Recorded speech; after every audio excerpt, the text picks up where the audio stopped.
Kabanata 2875 hanggang Kabanata 2876.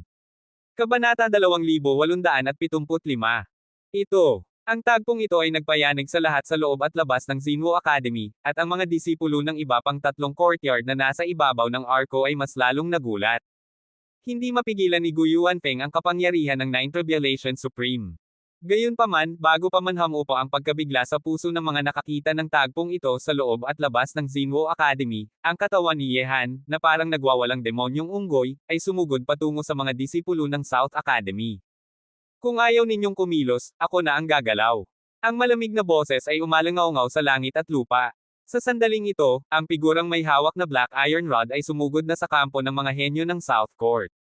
Halos 1,000 disipulo ng Immortal Realm. Gayunpaman, ang mabangis na figurang iyon ay marahas pa ring sumugod, at ang black iron rod sa kanyang kamay ay nagpapalipad sa lahat ng direksyon, pumapatay saan man tumama. Hindi maganda, depensa, harangan siya. Nagulat ang mga disipulo ng South Courtyard, ngunit huli na. Halos 10 half-holy geniuses ang lumipad dahil sa hampas ni Yehan, at halos 100 disipulo ng Immortal Realm ang nadamay. Ang kapangyarihan ng kanyang pamalo ay yumanig sa langit at lupa.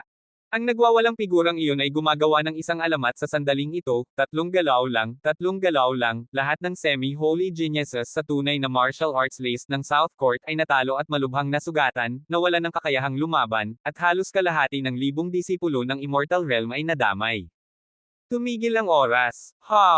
Sa sandaling ito, sa nakakatakot na mga mata ni Yehan, ang banal na liwanag ay nagbago, tila mga mata ng mundo.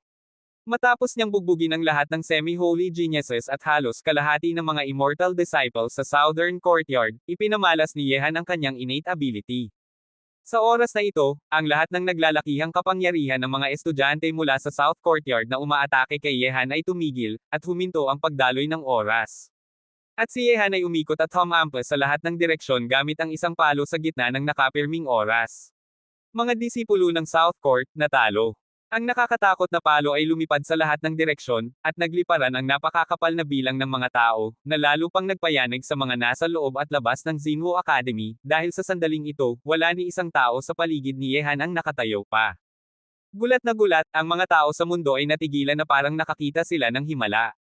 Sa kalangitan sa labas ng Xinwu Academy, napakaraming figure ang nagliparan pabaliktad, pawang mula sa kampo ng South Academy. Sa sandaling ito, wala ni isa ang nakabalik sa dati nilang posisyon, at ang pumalit ay ang mapagmalaking binatang nakaputi at may hawak na black iron rod. Ang kanyang nakakatakot na aura ay lubusang nagpayanig sa lahat sa loob at labas ng Xinwu Academy. Sa oras na ito, isang hindi masukat na nakakatakot na aura ang kumalat sa buong mundo.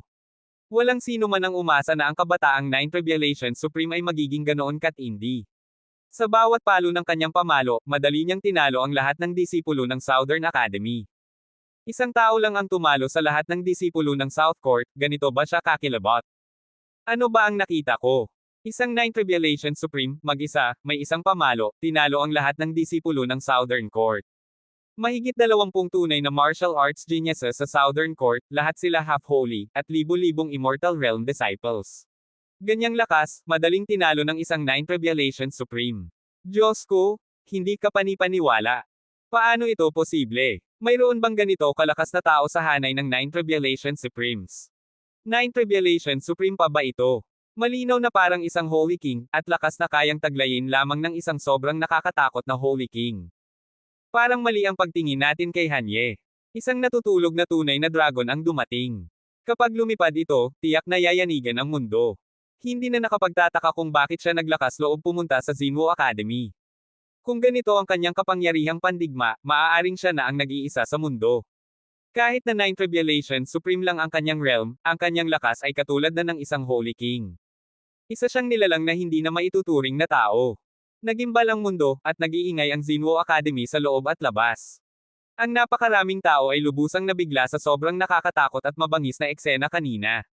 Walang sino man ang nag-akala na ang kabataang Ninth Revelation Supreme ay magbabago at magiging isang halimaw kapag pinakawalan ang lakas, nakayanig sa buong mundo.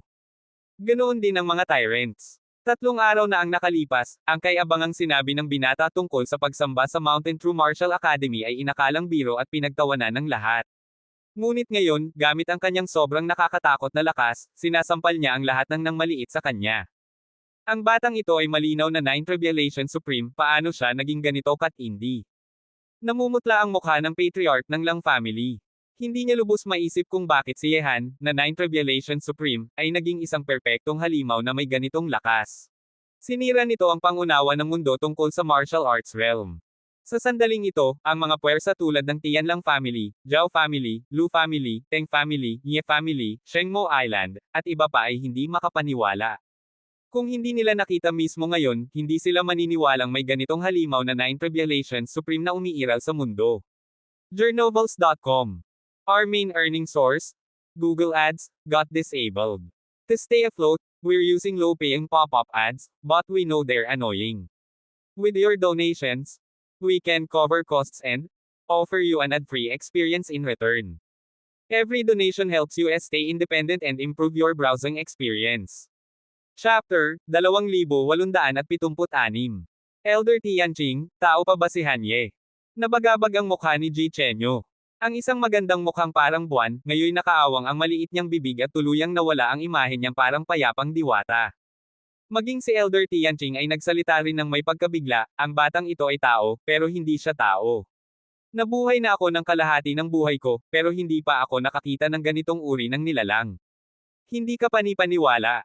Luoyan, kapag natapos ang lahat dito, makipag-ugnayan ka pa ng mas malapit kay Hanye. Ang makapangyarihang tao mula sa Suyuan Ice Palace ay pinipigilan ang pagkabigla sa kanyang puso habang sinasabi ito kay Zuluoyan, na tulala pa rin. Sa narinig niya, napatingin lang si Zuluoyan at tumango. Hindi pa siya nakakabawi mula sa pagkabiglang naramdaman niya. Nakakasalamuhan na niya si Yehan, pero hindi niya kailanman inasahan na ang tahimik na kabataang ito, kapag sumabog ang lakas, ay kayang yumanig sa mundo. Isang tao lang tinalo ang lahat ng disipulo ng South Court. Paano ba nag-cultivate ang boss? Kumislat ang sulok ng labi ni Leng Shuya. Akala niya noon na kahit mas malakas si Yehan kaysa sa kanya, hindi naman masyado ang agwat nila. Ngayon, napakalayo pala ng pagitan niya at ni Yehan. Hindi pangkaraniwan ang Young Master, pero ngayon lang natin nakita ang tunay niyang anyo. Nagkatinginan sina Nan Wenqing at Mo Hailan. Sa gitna ng pagkagulat, may kumislap na matatag na desisyon sa kanilang mga mata. Ang isang Diyos na tulad ng Young Master ay talagang karapat-dapat nilang sundan habang buhay. Hindi na nakapagtataka kung bakit napakakumpiyansa ni Brother Han. Mukhang napakaliit ng pananaw ko, si Yun Mocking. Huminga ng malalim si Yun Mocking at sinabi iyon. Sa tabi niya, si Gong Shu Wuking ay lubusang humanga kay Yehan. Nakapikit ang mga mata ni Yun Tongtian at ngumiti, mukhang tama talaga ang naging pagsusuri ko sa batang ito. Sa lakas na ipinakita niya ngayon, karapat-dapat na siyang tumayo sa tabi ng isang peerless figure. Sa loob ng Xinwo Academy, mas matindi pa ang pagkabigla at kasiyahan kumpara sa mga nasa labas. Bilang mga estudyante ng Xinwo Academy, mas alam nila ang lakas ng mga disipulo ng Southern Academy. Ang mga semi-holy geniuses sa Xinwo list tulad ni Go Yuanpeng ay napakalakas. Ngunit ngayon, lahat sila'y tinalo ng isang Nine Tribulation Supreme. Para bang nabasag ang lahat ng paniniwala nilang matagal na nilang pinaninindigan. Natalo ang lahat ng South Court. Ano ang pinagmulan nitong Hanye? Tinalo niya ang lahat ng tao sa South Court mag-isa. Tao pa ba siya? Bukod pa roon, Nine Tribulation Supreme lang siya. Sa harap ng Bronze Mirror, sumabog sa hiyawan ang napakaraming disipulo ng Xinwo Academy.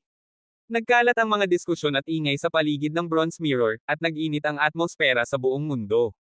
Isang tao lang ang tumalo sa South Courtyard, at kasama pa doon sina Gu Yuanfeng.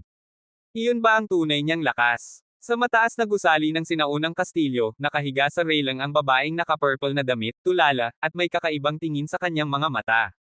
Ano ang pinagmulan ng binatang nasa loob ng Bronze Mirror? Ngunit sa sandaling ito, sa isang bulwagan sa loob ng Xinwo Academy, nagtipon-tipon ang maraming elder level na makapangyarihan ng Xinwo Academy. Pinapanood din nila ang nangyayari sa labas sa pamamagitan ng isang projected scene, at kabilang doon ang presensya ni Elder Kie.